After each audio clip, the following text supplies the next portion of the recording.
Recently, Wizards of the Coast errated a large number of cards from Magic the Gathering's past.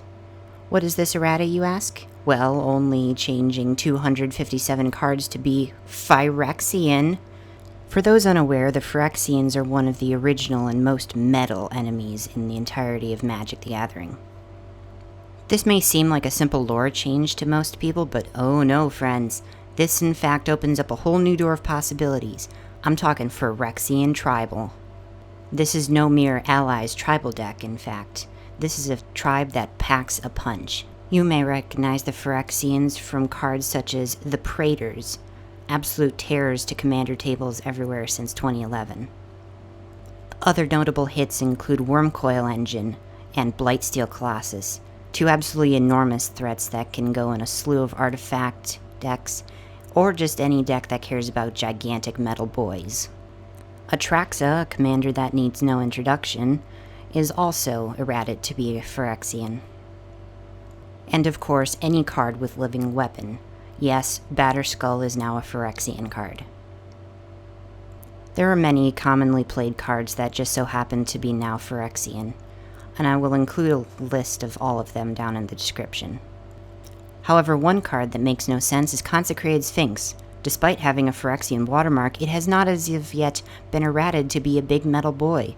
Do it, Wizards, you cowards. I know it got printed in the Secret Lair with non-Phyrexian art, but that doesn't matter. There seem to be 5 distinct points of strategy that Phyrexian cards seem to share. There are -1/-1 counters, artifacts, the sacrificing of creatures and/or artifacts, creating fodder, and benefiting from your opponent's creatures dying.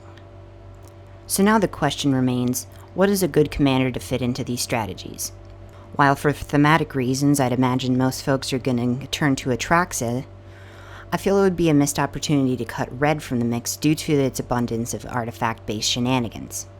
The Goblin Brothers are fantastic artifact recursion, while Slowbad gives protection and a sacrifice outlet in one. On top of that, Scrap Mastery and Trash for Treasure are even more raised to return grisly abominations to play. Brutaclad is also a Phyrexian himself, and he does in fact create plenty of artifact tokens that can be used as sacrifice fodder or transformed into duplicates of better ones. Black is a very important color for this deck, whether it be recursion such as Patriarch's Bidding or Haunting Voyage naming Phyrexian, death triggers with Species Specialist naming Phyrexian, or some artifact-based death triggers such as Disciple of the Vault. Another card that is not strictly tribal is Dictate of Erebos. Since many of your cards will benefit from your opponent's creatures dying, having your creatures dying cause their creatures to die seems like a fantastic benefit for you. Blue is the next most important color for this deck, as it provides you with tribe-based card draw, such as Kindred Discovery and Distant Melody. Thanks to Blue's history of artifact manipulation and tutoring, Blue also has skill with artifacts, which will in turn help you get access to most of your other tribal benefits, such as Adaptive Automaton, Metallic Mimic, Urza's Incubator, perhaps even some Herald's Horn and Vanquisher's Banner. Perhaps try casting Phyrexian Metamorph, targeting one of your tribal payoffs. Blue also gives you access to flicker spells, such as Thassa Deep Dwelling and Ghostly Flicker, which have the additional utility of resetting living weapon cards if their tokens are ever lost.